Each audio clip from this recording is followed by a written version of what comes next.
திரு Gabriel Devadas, பரப்புரையை தலைவர்கள்லாம் ரொம்ப தீவிரமாக முன்னெடுத்துக்கிட்டு இருக்காங்க. யார் அதிக தாக்கத்தை ஏற்படுத்துறதா நினைக்கிறீங்க? தேர்தல் நெருங்கிட்டே இருக்கு. ஸோ இப்போ பிரச்சாரமும் சூடு பிடிச்சிருக்கு. குறிப்பாக ஸ்டாலின் அவர்கள், முதல்வர் அவர்கள் ஒரு சைடில் அக்ரெசிவாக கேம்பெயின் பண்ணுறாரு. இபிஎஸ் அவர்களும் பார்த்தோன்னா இந்த எலெக்ஷனை ரொம்ப சீரியஸாக எடுத்து கேம்பெயின் பண்ணுறாரு. 6 மந்த்ஸ்க்கு முன்னாடியே ஆரம்பிக்கிறாரு. இப்போவும் செகண்ட் ரவுண்டும் பார்த்தா ரொம்ப அக்ரெசிவாக அவர் கேம்பெயின் பண்ணுறாரு. கிரவுண்டில் இம்பாக்டும் இருக்கு. என்ன பொறுத்தளவில் ஒரு பெரிய இம்பாக்ட் ஏற்படுத்தின ஒரு பிரச்சாரம் நான் பார்க்குறது என்னன்னா, சீமான் அவர்களோட பிரச்சாரத்தை பார்க்குறேன்.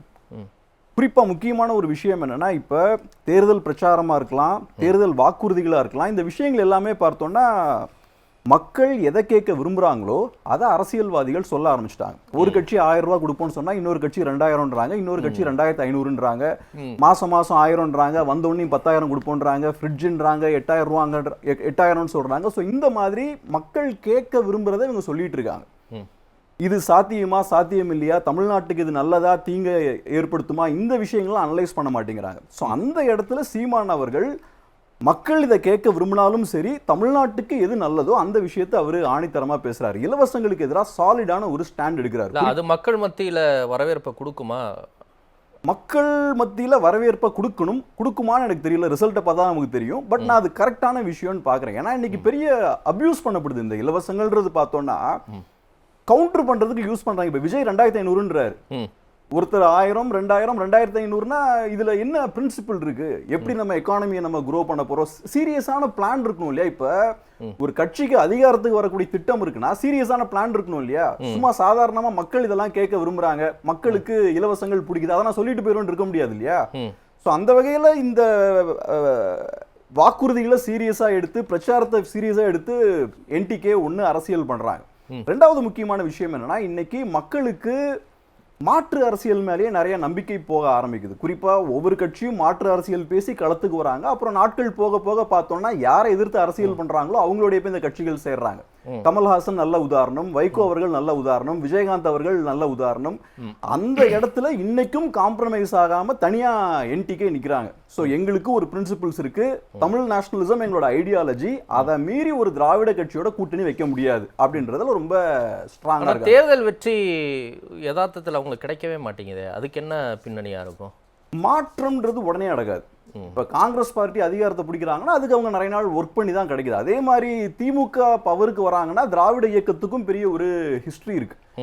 ஒரு கட்சி ஆரம்பிச்சு உடனே நீங்க ஒரு அதிகாரத்தை கைப்பற்ற முடியாது. ஸோ மாற்று அரசியல்ன்ற ஒரு விஷயத்தை கட்டமைக்கணும், ஒரு ஐடியாலஜியை கட்டமைக்கணும், அதை மக்கள்கிட்ட கொண்டு போகணும், மக்கள் மனதில் பெரிய ஒரு மாற்றத்தை ஏற்படுத்தணும்.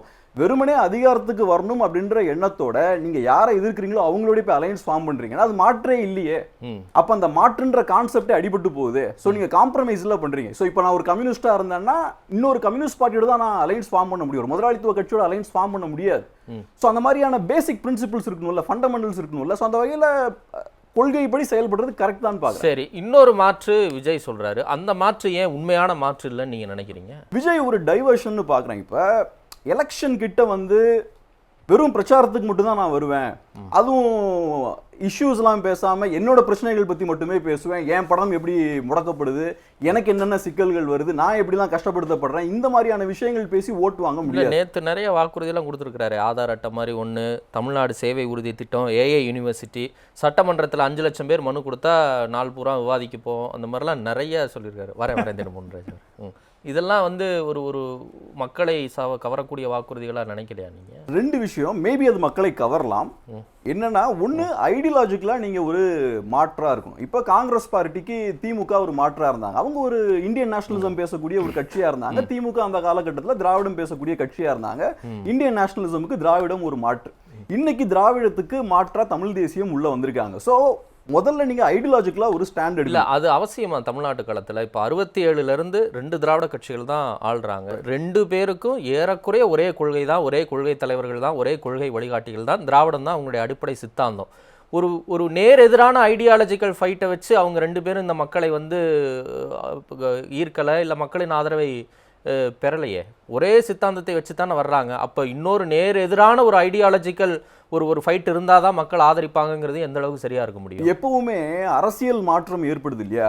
அந்த காலகட்டத்தில் பார்த்தோம்னா ஐடியாலஜிக்கான தேவை இருக்கும். இப்போ தமிழ்நாட்டில் காங்கிரஸ் பார்ட்டியை வீழ்த்தும் போது திமுகவுக்கு ஐடியாலஜியோட தேவை இருந்தது. அந்த காலகட்டத்தில் பார்த்தோம்னா ஐடியாலஜிக்கல் சார்ந்த நிறைய டிபேட்ஸ் போச்சு. அதை முன்வைத்து தான் அவங்க ஆட்சி மாற்றத்தை ஏற்படுத்துறாங்க. ஒன்ஸ் அதிகாரத்தை கைப்பற்றினதுக்கு அப்புறம் 2 திராவிட கட்சிகள் வராங்க, தேசிய கட்சி பலவீனப்பட்டு போச்சு. அதுக்கப்புறம் நீங்க பெருசா திராவிடம் பேச வேண்டிய தேவையில்லை. அதுக்கப்புறம் ஸ்லோவா அந்த ஐடியாலஜி பேசுற விஷயங்கள்லாம் கம்மியாகுது. இன்னைக்கு என்டிகே முயற்சி பண்ற விஷயம் என்னன்னா, ஒரு பெரிய ஒரு பொலிட்டிக்கல் சேஞ்ச் அந்த காலத்துல எப்படி 60களில் ஏற்பட்டதோ அதே மாதிரியான மாற்றம் வேணும்ன்றாங்க. அப்ப அதே மாதிரி திரும்பவும் ஐடியாலஜி பேச வேண்டிய ஒரு தேவை இருக்கு. மக்கள்கிட்ட ஐடியாலஜியை கொண்டு போகணும், மக்களை ட்ரெயின் பண்ணணும், அதுக்கப்புறம் தான் நீங்க ஒரு மாற்ற கொண்டு வர முடியும். இந்த விஷயங்களை டிவிக்கே பண்ணல. டிவிக்கே இது எதுவும் பண்ணாம, குறிப்பா இப்ப உங்களுக்கு ஐடியாலஜி கூட இல்லைன்றது ஓகேங்க, உங்களுக்கு ஒரு நல்ல மனசு வேணும்ல, மக்கள் கிட்ட வந்து ஒர்க் பண்றதுக்கான ஒரு எண்ணம் இருக்கணும் இல்லையா? அதான் நல்ல மனசு நான் சொல்ல வரேன். சோ கிரவுண்ட்ல மக்களோட சேர்ந்து ஒர்க் பண்ணணும். மக்களுக்கு 1008 பிரச்சனைகள் இருக்கு, அதெல்லாம் கையில எடுக்காம எலெக்ஷன் டைம்ல மட்டும்தான் நான் அரசியலுக்கு வருவேன், வந்தாலும் தட்டையான மேம்போக்கான அரசியல் மட்டும்தான் பேசுவேன், எனக்கு ஓட்டு போடுங்க அதுக்கப்புறம் நல்லது பண்றேன்னு சொல்றது இருக்கு இல்லையா? அது கரெக்டான விஷயம் கிடையாது. முதல்ல நீங்க கிரவுண்டுக்கு வாங்க, வந்து நீங்க ஓட்டு கேக்குறீங்கன்னா இந்த லாஸ்ட் ஒரு 5 இயர்ஸ் என்ன பண்ணீங்க, இல்ல கட்சி ஆரம்பிச்சு 2 இயர்ஸ் ஆச்சு என்ன பண்ணீங்க, என்னென்ன பெரிய இஷ்யூஸ்லாம் எடுத்திருக்கீங்க. சோ உங்களோட அச்சீவ்மெண்ட்ஸை மக்கள் முன்னாடி வைங்க. இதெல்லாம் நாங்க பண்ணியிருக்கோம், இதெல்லாம் நாங்க செஞ்சதால எங்களுக்கு ஓட்டு போடுங்க நீங்க சொல்லணும். ஆனா இல்ல எங்களுக்கு ஓட்டு போடுங்க நாங்க வந்ததுக்கு அப்புறம் பண்ணுவோம்னா அது கரெக்ட் கிடையாது. சோ முதல்ல நீங்க உங்களுக்கு வேலையை கரெக்டா பண்ணணும் இல்லையா? அதே நடக்கலன்னு நினைக்கிறேன் டிவிக்கு.